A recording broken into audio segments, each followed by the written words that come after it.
Hola, buenas tardes. En este video vamos a hablar de la patología de la vía biliar extrahepática y del páncreas. Es importante recordar, vamos a comenzar recordando un poco la anatomía. ¿Se acuerdan ustedes que si vemos el hígado por su cara inferior, vamos a ver la relación con la vena cava inferior? Hacia atrás, hacia la parte posterior del hígado, y en la cara inferolateral la vesícula biliar. Al mismo tiempo, vamos a observar el ilio hepático, donde vamos a ver el coledo con la arteria hepática y la rama de la vena porta. ¿Se acuerdan que el ilio formaba la cara anterior que era la entrada, digamos, a la trascavidad de los epiplones, ¿no? Cuando estábamos en posición anatómica. Por otro lado, el páncreas es este órgano casi todo retroperitoneal, cuya cabeza se encuentra en estrecha relación con la segunda porción del duodeno y que va a tener su propio conducto excretor, que es el conducto de Wirsum, que puede desembocar en la segunda porción del duodeno junto al colédoco más frecuentemente, o a veces como dos conductos separados. Vamos a comenzar hablando de la vesícula biliar. Ustedes saben que entre las comidas la bilis se almacena en la vesícula biliar, que es donde se concentra. Es un órgano que no es esencial para la función biliar, ya que las personas no van a presentar malabsorción de grasa tras una colecistectomía. Recuerden que la mayoría de las enfermedades biliares, más del 95%, se debe a presencia de cálculos litiásicos en la vesícula biliar. Vamos a recordar la histología, que comparte una histología muy similar al tubo digestivo, con una mucosa formada por esta monocapa de células cilíndricas que forma estas proyecciones junto con los senos de Rokitansky-Aschov, y por debajo una capa de tejido fibroconectivo un poco más laxo. La vesícula tiene la característica de no tener muscular de la mucosa ni submucosa. Tiene directamente una capa fibromuscular con fibras incompleta y después una serosa con la cubierta peritoneal.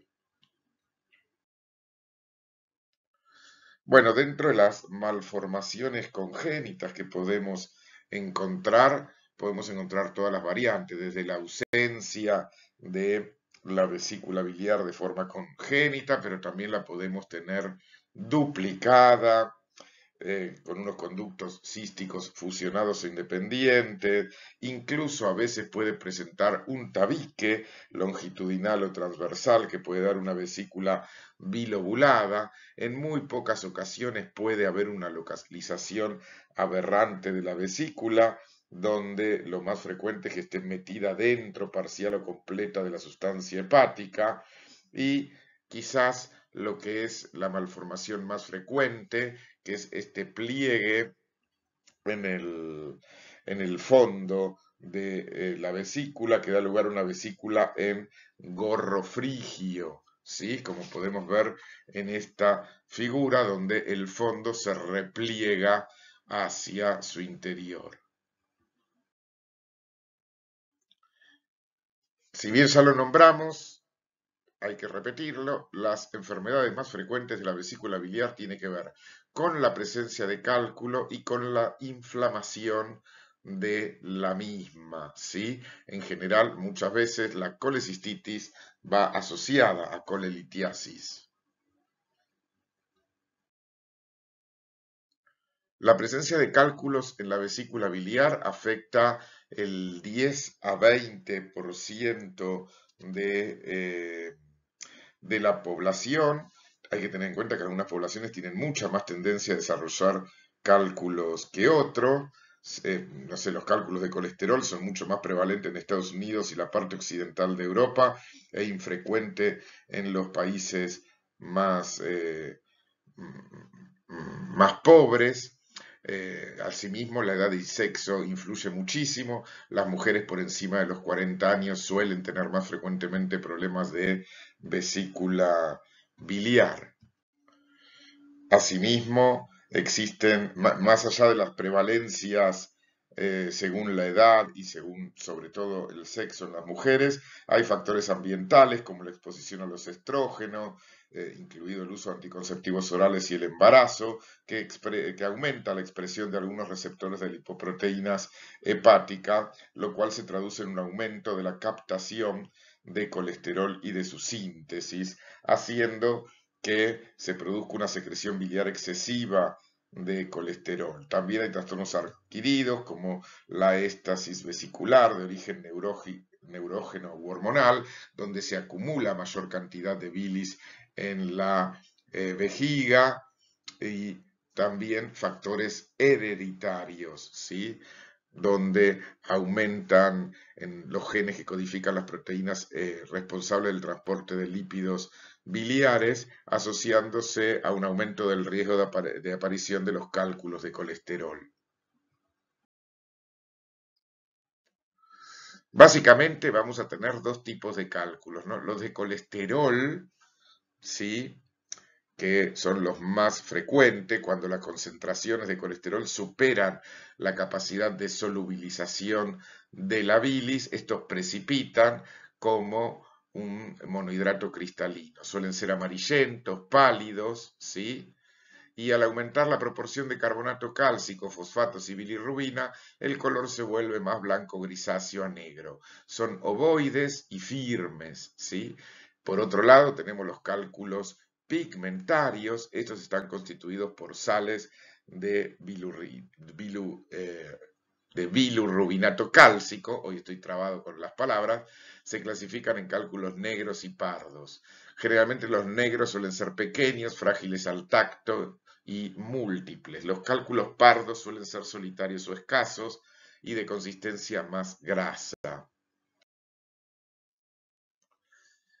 Vamos a aclarar antes de hablar de la colecistitis que muchas veces cuando nos llega una vesícula biliar al laboratorio de anatomía patológica, esta ya viene abierta y evacuada, por lo cual nosotros no la vamos a poder informar como una colecistitis, la mayoría de las veces es una inflamación, de origen litiásico. ¿Por qué no? Porque no vemos el cálculo.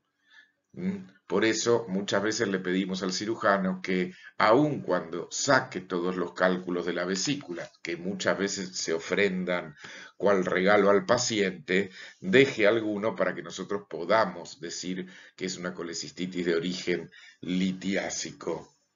Por otra parte, la vesícula biliar se inflama justamente por la presencia de estos cálculos y por eso vamos a tener inflamaciones agudas, crónicas o reagudizadas, ¿sí? La colecistitis aguda, casi siempre de origen calculoso, es ese dolor biliar de más de 6 horas de duración, intenso, sordo, en hipocondrio derecho. Muchas veces se asocia a hiperbilirrubinemia conjugada, lo que indica que hay una obstrucción del colédoco y suelen ser frecuentes las recaídas. La colecistitis crónica son ataques repetidos de este dolor sordo, a veces asociados a náuseas, vómitos e intolerancia a las grasas.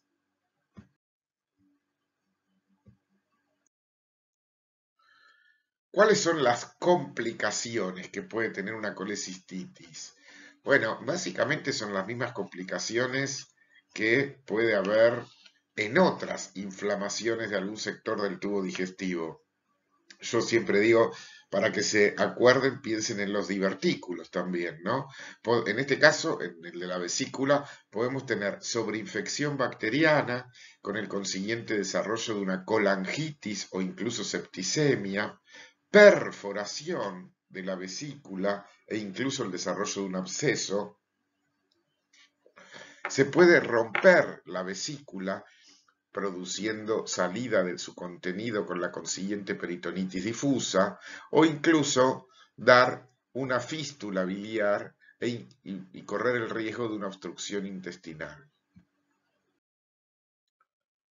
En la colecistitis aguda, bueno, uno generalmente ve una vesícula aumentada de tamaño, tensa, de color rojo brillante o violáceo, parcheado. Es frecuente a veces encontrar en la misma serosa un exudado de tipo fibrinoso o incluso fibrino purulento, ¿no? Ya cuando uno macroscópicamente ve la vesícula con fibrina, uno sabe que aparte de la colecistitis aguda generalmente, lo que vamos a tener es una pericolecistitis, la inflamación de la serosa vesical.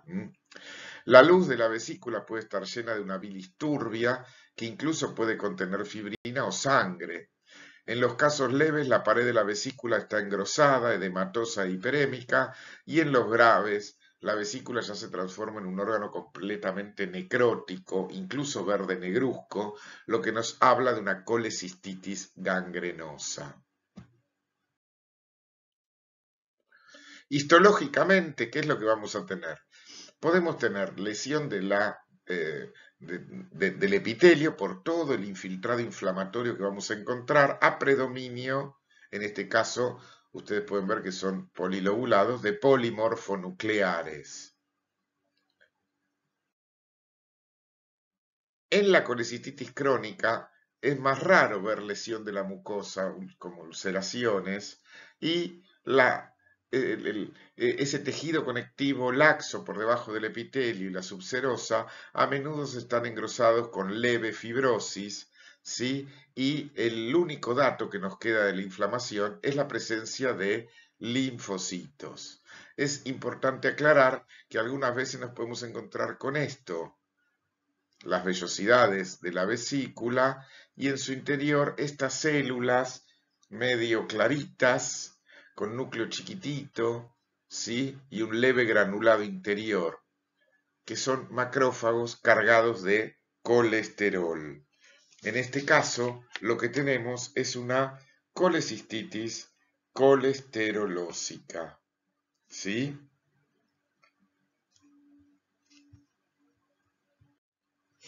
En general, esta vesícula colesterolósica se asocia a la ruptura de estos senos de Rokitansky-Ashchov, que son el extremo inferior de esas luces glandulares de la vesícula que se metieron en la pared y que se pueden romper liberando su contenido con colesterol al interior de la vesícula y son digeridos por los mismos macrófagos.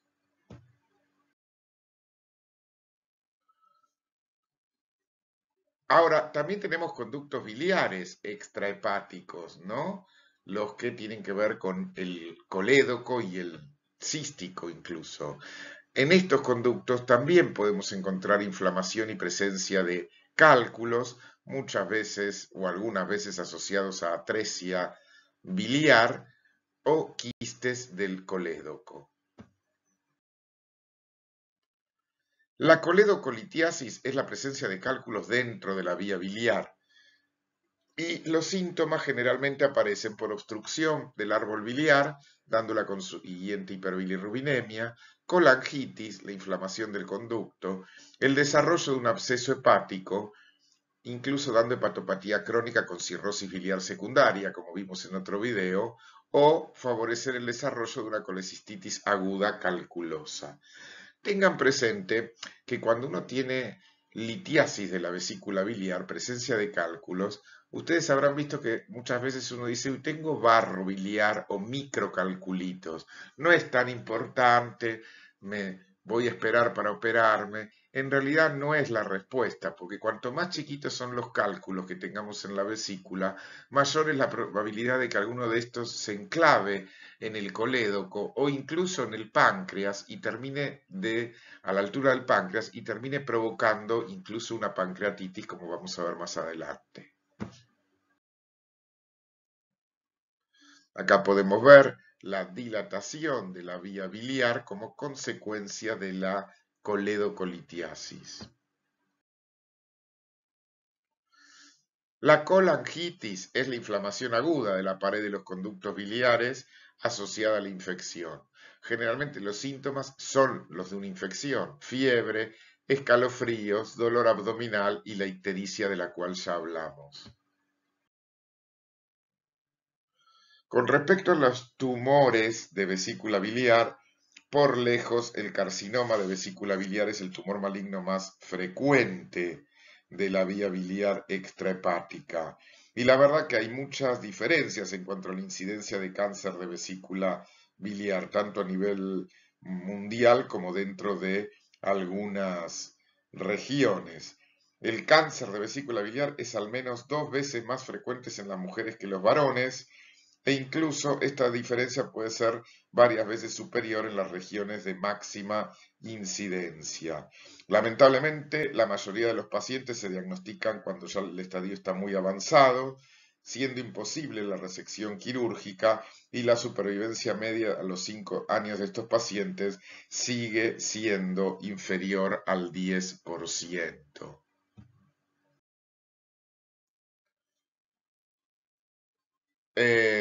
Ya vimos que dentro de la vía biliar extrahepática es más frecuente el carcinoma de vesícula biliar. Como factores de riesgo tenemos la colecistitis crónica, los traumatismos a repetición en esa zona. Generalmente, eh, esto se produce porque obviamente el factor de riesgo más importante, además de la raza y de la etnia y del sexo, es la presencia de cálculos. El 95% de los casos de carcinoma de vesícula biliar se asocian a litiasis vesicular. Macroscópicamente son tumores que tienen un crecimiento exofítico infiltrante. Infiltrante es cuando produce una zona indurada, engrosada, mal delimitada de la pared. Y el exofítico es donde la masa simula un coliflor que se extiende hacia la luz del órgano.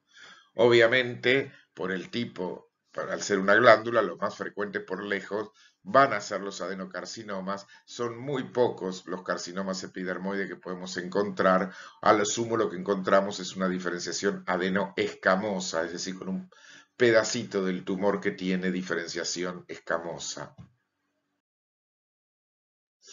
Acá podemos ver distintas vesículas biliares. Miren como generalmente son más frecuentes en la zona del extremo de ese saco que es la vesícula biliar, y muchas veces con este crecimiento hacia el interior exofítico.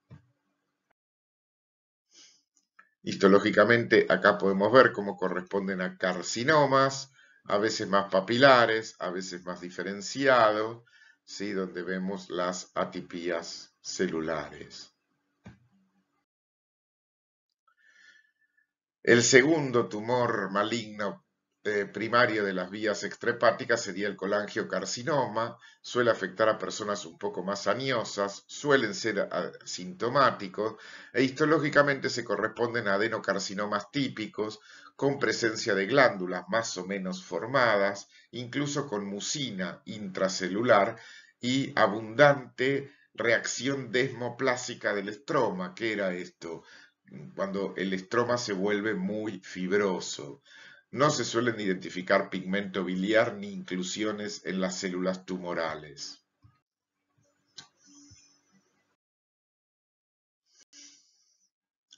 Acá podemos ver distintos colangiocarcinomas de las vías biliares, y cómo muchas veces afectan porciones de hígado. Histológicamente es muy típica la importante reacción desmoplásica. Fíjense, el adenocarcinoma son estas glándulas atípicas, incluso algunas con presencia como de mucina en su interior. Pero miren la gran reacción desmoplásica que tiene el estroma. Ahora sí, vamos a pasar a hablar de la patología pancreática.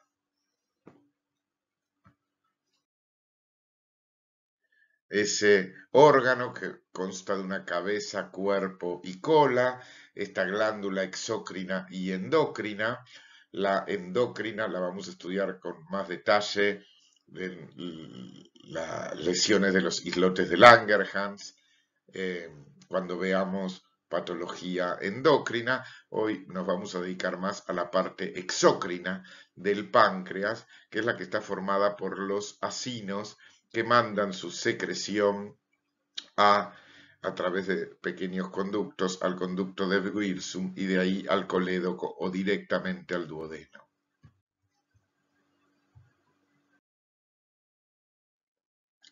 Acá recordemos lo que era la histología del páncreas normal con los islotes de Langerhans y los acinos pancreáticos, ¿sí? Bien serosos, que son responsables de la función exócrina pancreática, mientras que los islotes son responsables de la secreción endocrina. Estos acinos son los que a través del conducto de Santorini, ¿sí? Van a, mejor dicho, a través del conducto de Wirsum, el conducto pancreático principal se va a unir al colédoco en la polla de Vater y el conducto pancreático accesorio, el conducto de Santorini, que va a drenar directo en el duodeno. Dentro de las anomalías congénitas, bueno, podemos encontrar distintos tipos, entre ellos la agenesia pancreática, la verdad que es muy rara y aparte es incompatible con la vida, el páncreas divisu, que es el páncreas dividido, ¿sí? En donde hay una falta de fusión de los conductos fetales de esos primeros primordios pancreáticos ventral y dorsal. Entonces la mayor parte del páncreas formada por el primodio pancreático dorsal, va a drenar en el duodeno a través de la papila menor de pequeño calibre. El conducto de Wirsum de los pacientes con páncreas dividido va a drenar solo una pequeña porción del páncreas. Por eso se dice que, y aunque se discute mucho, que este drenaje inadecuado de las secreciones pancreáticas, sobre todo cuando también se combina con otros defectos genéticos, puede aumentar la susceptibilidad a sufrir pancreatitis a repetición.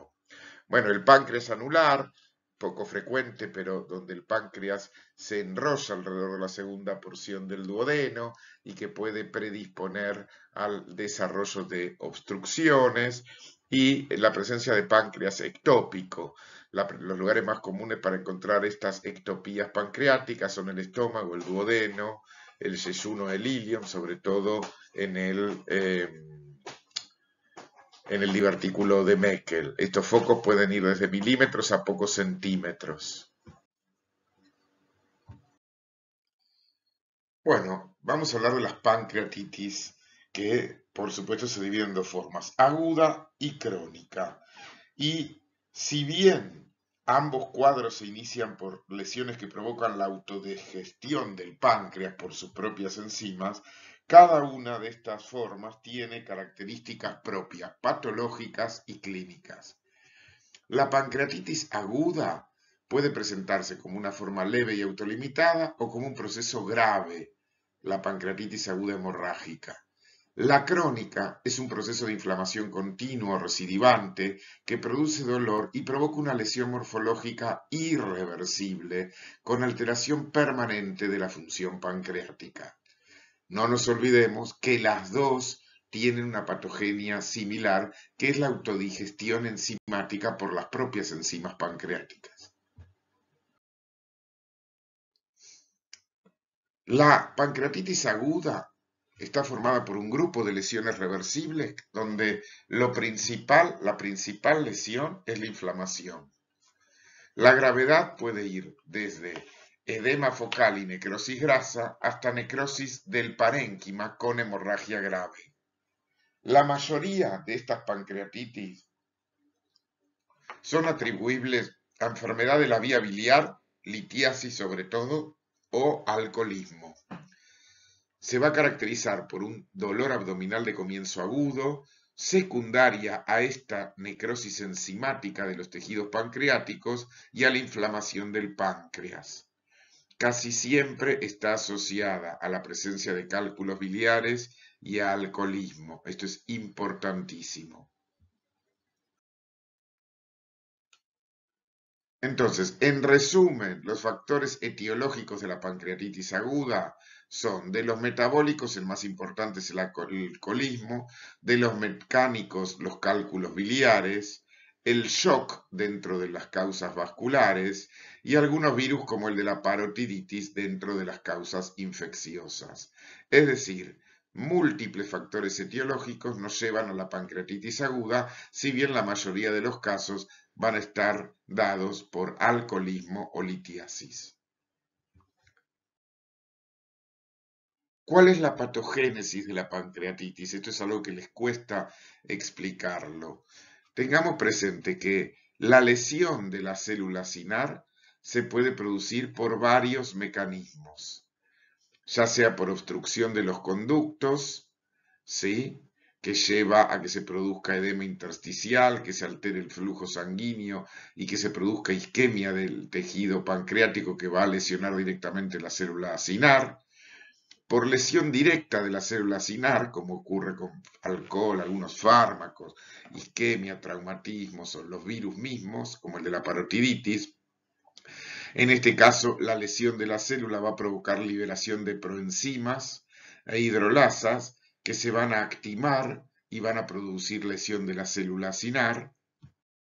Y también por trastornos del transporte intracelular, en donde lesiones metabólicas terminan liberando proenzimas al compartimiento lisosomal, activando intracelularmente las enzimas. Pero ya sea por obstrucción directa, por lesión directa, por transporte, por lesión o trastornos del transporte, el final es siempre lo mismo, lesión de la célula cinar que va a liberar enzimas activadas que van a producir inflamación intersticial y edema, proteólisis por acción de las proteasas, necrosis grasa por acción de las lipasas y fosfolipasas y hemorragia por el daño de los vasos sanguíneos a través de las elastasas, y todo esto lleva al típico cuadro de pancreatitis aguda.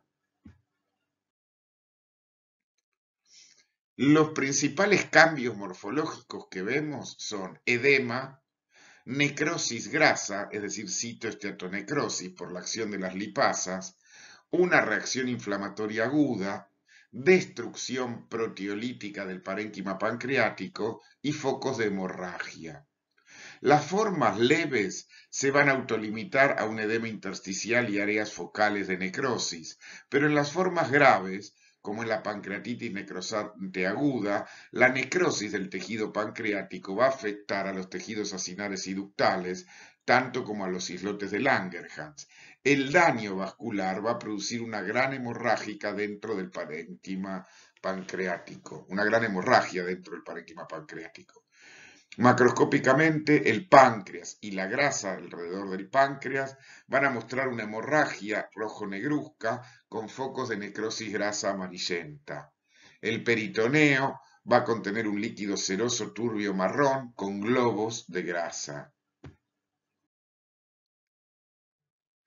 Por supuesto que según la patogenia podemos encontrar algún tipo de diferencias. Las enzimas pancreáticas que se activan y liberan en el tejido producen los cambios que dijimos recién.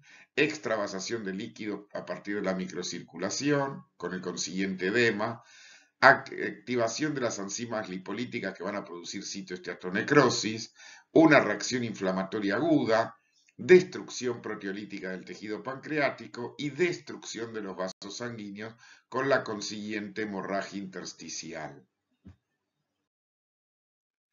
En su forma más leve, la pancreatitis aguda intersticial, las alteraciones histológicas se van a limitar a edema y zonas focales de necrosis, tanto en el parénquima como en la grasa peripancreática. Esta necrosis grasa es producida como consecuencia de la destrucción enzimática que provocan las lipasas activadas. Los ácidos grasos se van a combinar con calcio y van a formar sales insolubles que van a precipitar en esos lugares.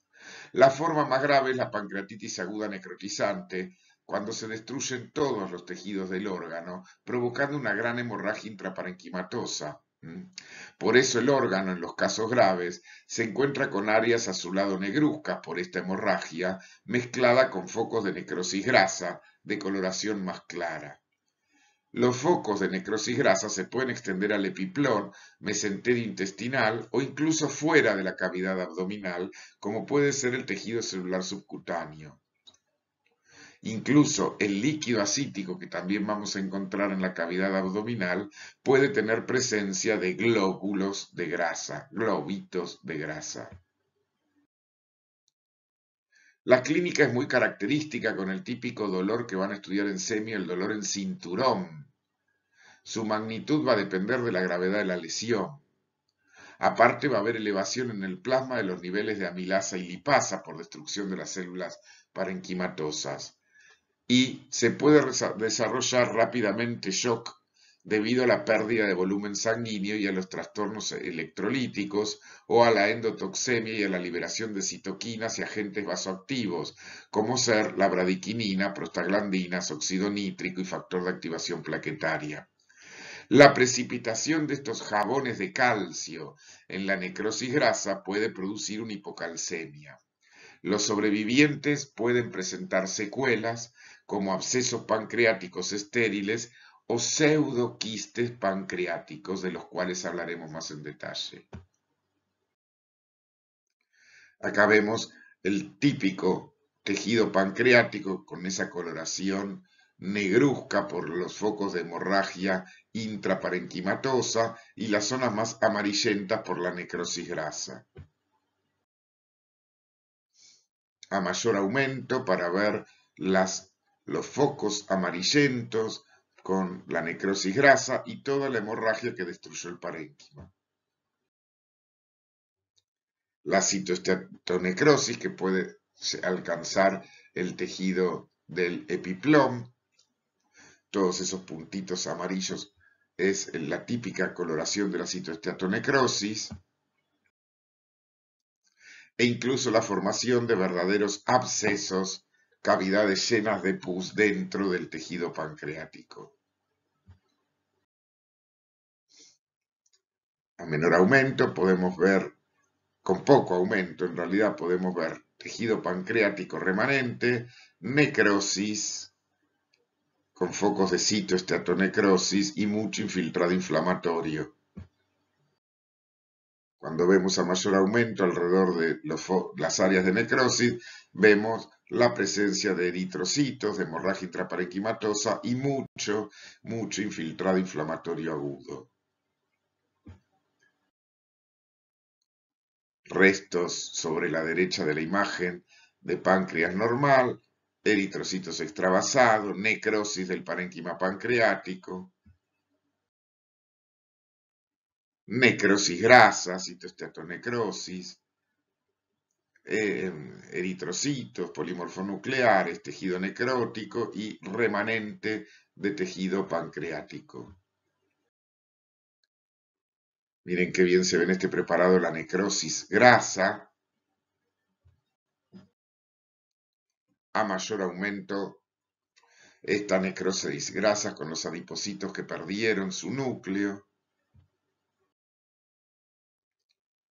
Entonces, histológicamente, vamos a ver citoesteatonecrosis con focos de hemorragia y depósitos de calcio, o edema intersticial y pequeños focos de necrosis con elementos polimorfonucleares en las formas leves. Dijimos que los pseudoquistes pancreáticos es la secuela frecuente de la pancreatitis aguda. ¿Por qué? Porque las áreas de licuefacción de tejido pancreático necrótico, esas zonas reblandecidas, se pueden rodear por tejido fibroso y crean un espacio quístico.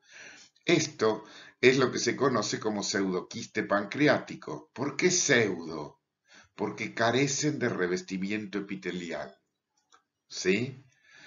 Generalmente solitarios, adheridos a la superficie de la glándula y afectan también la zona peripancreática. Suelen medir de pocos centímetros a 30 centímetros.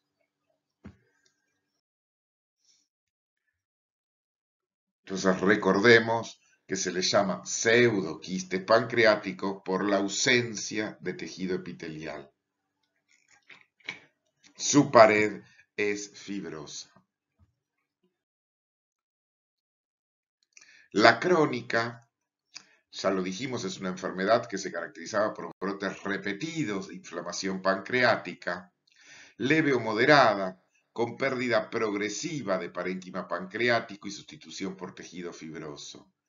Acá hay una alteración irreversible dada por esta sustitución por tejido fibroso.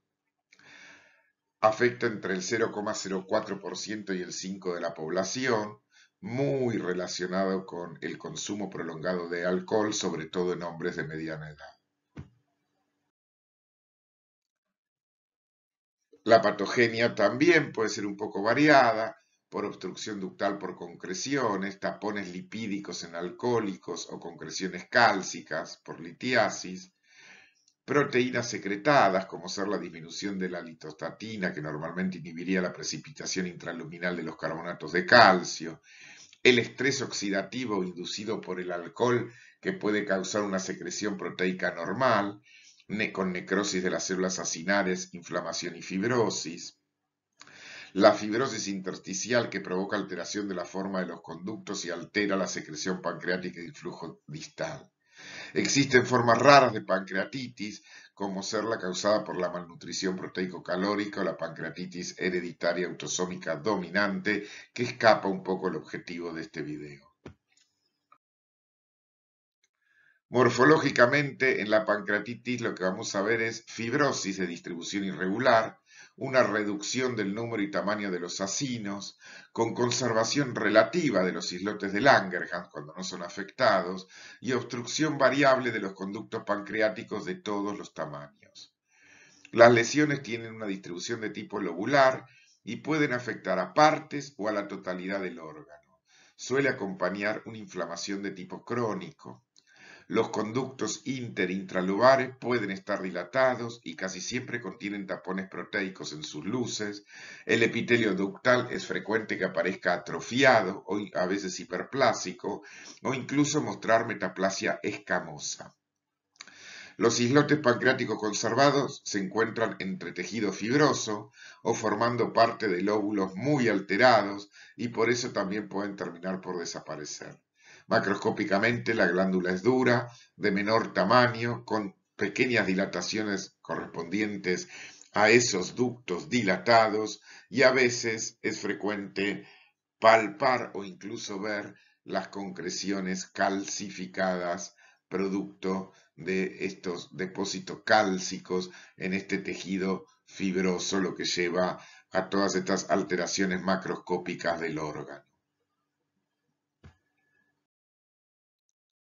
Acá vemos una pancreatitis crónica, como el páncreas disminuyó de tamaño, se sustituyó por este tejido blanquecino fibrótico. Vemos los ductos dilatados, restos de necrosis, de citoestatonecrosis. Mucho tejido esclerosante en el parénquima pancreático que deja los ductos levemente dilatados y destrucción de casi todos sus acinos. Más de lo mismo. Observen la dilatación ductal, la esclerosis importante del parénquima. Y por supuesto, ahora vamos a analizar las secuelas. Si en la pancreatitis crónica teníamos sobre todo obstrucción, pseudoquistes y abscesos, acompañada a veces de coagulación intravascular o síndrome de insuficiencia, sobre todo shock, en la crónica van a predominar los pseudoquistes también, la obstrucción ductal, la mala absorción con presencia de esteatorrea y diabetes secundaria si hay destrucción de muchos islotes de Langerhans. Tenemos que hablar de una variante de pancreatitis crónica, que es la pancreatitis autoinmunitaria, en donde va a haber un infiltrado mixto en todo el páncreas con venulitis, con aumento, con inflamación de la pared sobre todo venosa, y aumento del número de células plasmáticas secretoras de inmunoglobulina G.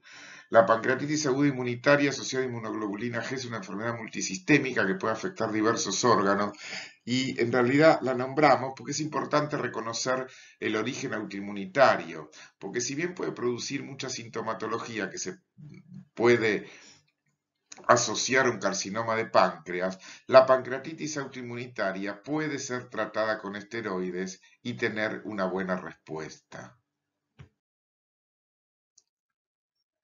Vamos a pasar ahora a la patología quística y tumoral de la glándula y vamos a hablar de los quistes. Recordemos que, de la presencia de quistes, y recordemos que como vimos recién, la mayoría de estas lesiones quísticas que podemos encontrar en la glándula son pseudoquistes no neoplásicos. Los quistes congénitos se deben a una alteración en el desarrollo de los conductos pancreáticos, con tamaños que pueden oscilar desde pocos milímetros hasta centímetros. Estos quistes congénitos no son pseudoquistes porque tienen un epitelio cúbico de tipo ductal o incluso una capa de células aplanadas rodeadas por una cápsula fibrosa y con un contenido mucoso claro o seroso. Hay quistes en múltiples enfermedades, como en la enfermedad poliquística o en la enfermedad de von Hippel-Lindau, de la cual hablaremos más cuando veamos partes blandas. Los pseudoquistes, ya lo vimos, suelen ser secuelas de pancreatitis crónica, son colecciones circunscriptas de secreciones pancreáticas después de una inflamación. Es importante distinguir un pseudoquiste de un absceso, porque de un absceso pancreático estéril, donde acá vamos a ver necrosis de licuefacción de un parénquima muy dañado por una pancreatitis aguda o crónica. Los pseudoquistes suelen ser solitarios en el interior del órgano o al lado, y se forman por la salida de las secreciones pancreáticas que pasan de los conductos alterados al tejido intersticial, donde quedan rodeados por una pared fibrosa.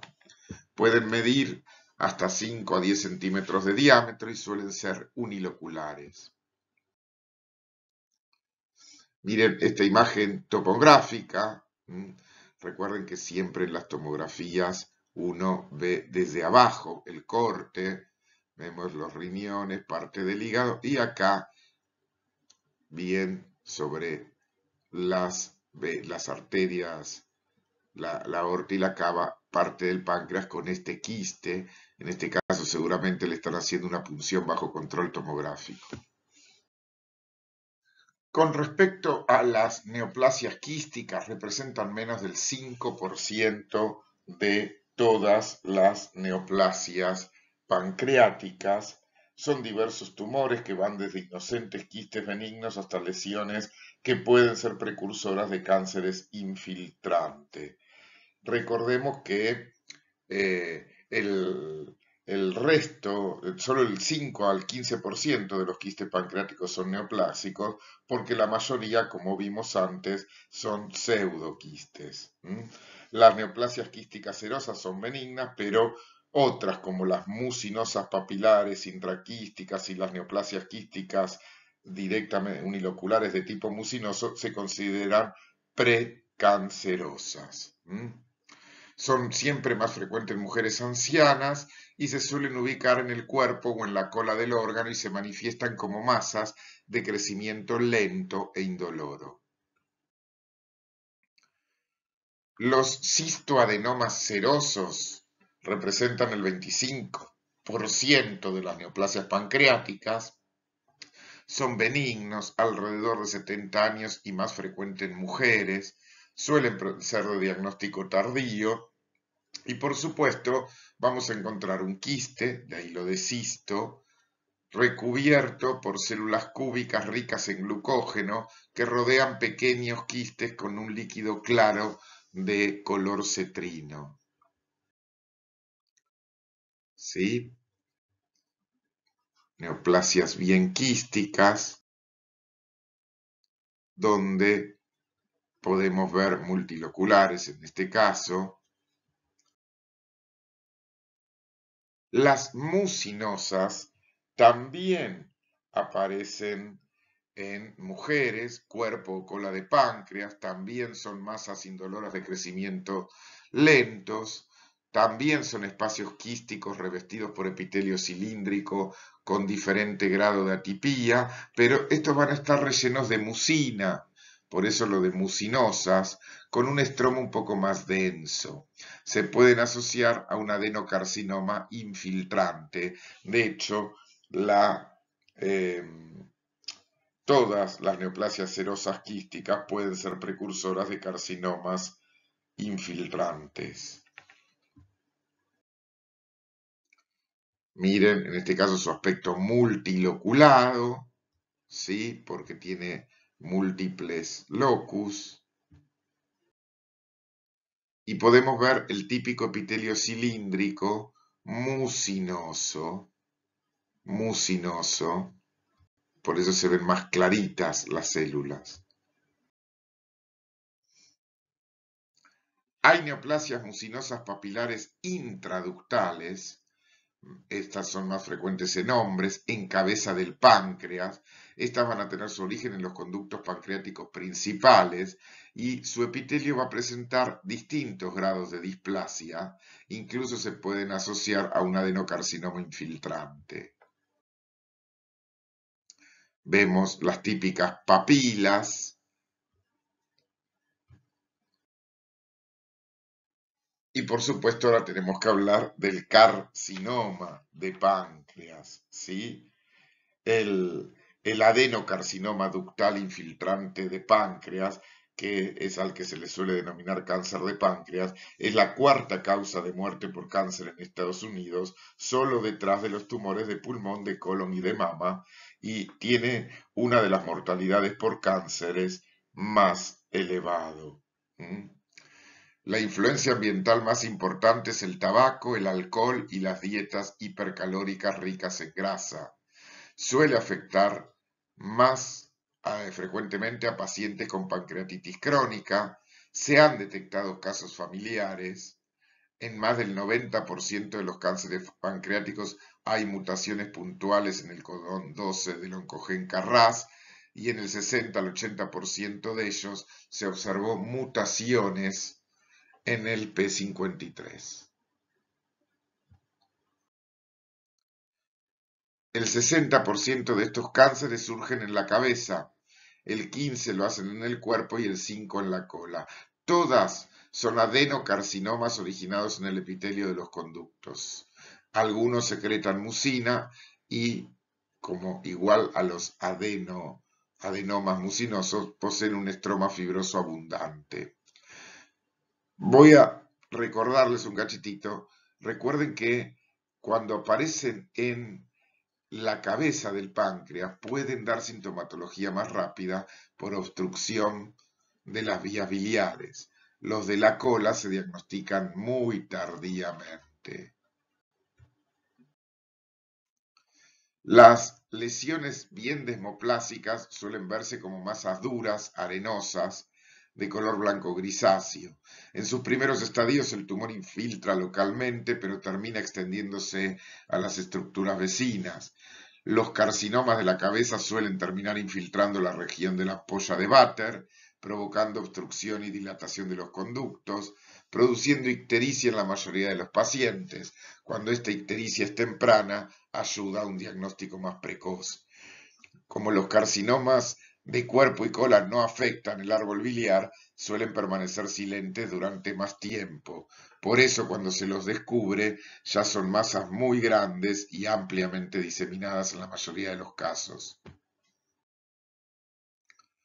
El cáncer de páncreas suele extenderse a través del retroperitoneo, complicando a los nervios adyacentes e incluso invadir el vaso, suprarrenales, la columna vertebral, el colon transverso y el estómago.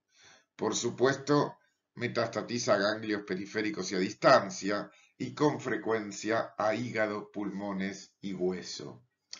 Microscópicamente no existe diferencia entre un adenocarcinoma de cabeza de páncreas y los de cuerpo y cola. La gran mayoría de las veces corresponden a un adenocarcinoma entre moderado y mal diferenciado, formando estructuras tubulares abortivas o grupos de célula con un patrón de crecimiento agresivo muy infiltrativo.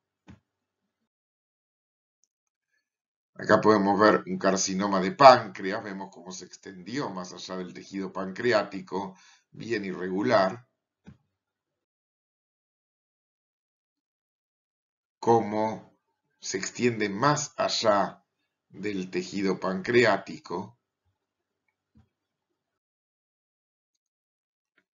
incluso a veces puede comprimir o alterar las vías biliares, que en este caso las tenemos marcadas con dos pinzas.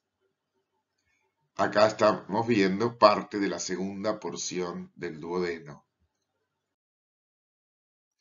Histológicamente pueden ver tubos bien anaplásicos o grupos de células abortivas con un estroma bastante fibroso. Acá uno un poco más diferenciado, donde se ven estas estructuras, vemos que tienen núcleos atípicos, se ve como una pseudoestratificación con núcleos de distintos tamaños e incluso por ahí alguna mitosis atípica. A veces nos encontramos con carcinoma netamente poco diferenciado. Acá no hay estructuras tubulares, directamente son grupitos de células sueltas, algunas individuales muy anaplásicas, con núcleos de distintos tamaños, algunos hipercromáticos y siempre metido en este estroma desmoplásico bien fibroso. Hay otros tumores, otros tipos de cánceres en el páncreas, mucho menos frecuentes, como el carcinoma de células acinares, que se originan en los acinos, no en los ductos, carcinomas con algún componente de diferenciación escamosa, carcinomas muy indiferenciados con células gigantes, similares a los osteoclastos, e incluso el pancreatoblastoma. Acá vemos un carcinoma de células acinares, más que nada para que sepan que existen otros tumores, no solamente los que se originan en los ductos, sino también, como en este caso, que se originan en los acinos. En este caso las células van a ser más uniformes y van a recordar, a remedar más el acino pancreático. No van a formar tanto ducto.